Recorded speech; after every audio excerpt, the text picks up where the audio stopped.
The Curse of Egill, inspired by the saga of Egill Skallagrímsson.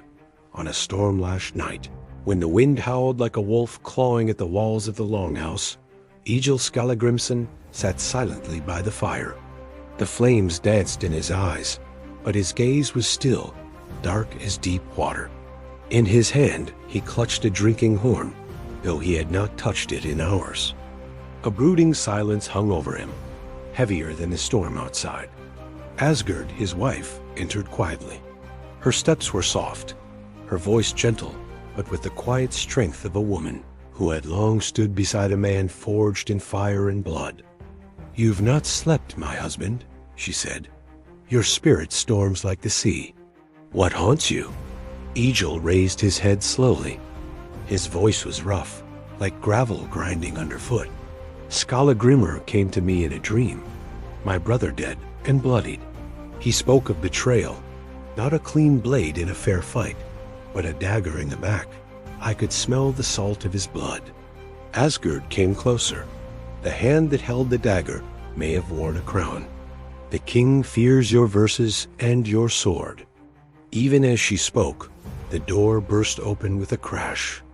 A messenger stumbled inside, breathless, his face pale with dread. "Egill, the king's men have landed on the shore.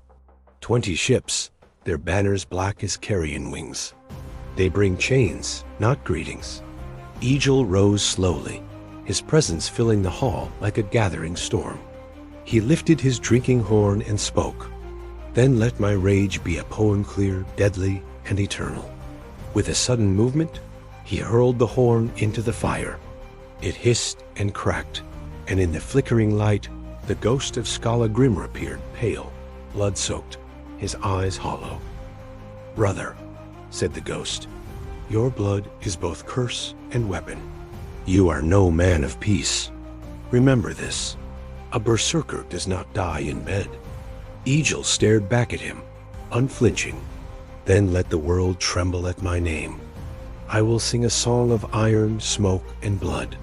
Thunder rolled across the sky.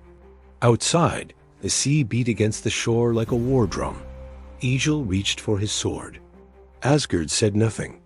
Only a single tear traced down her cheek as she watched her husband, the last of the old warriors, prepare to meet death with steel in his hand and poetry on his tongue.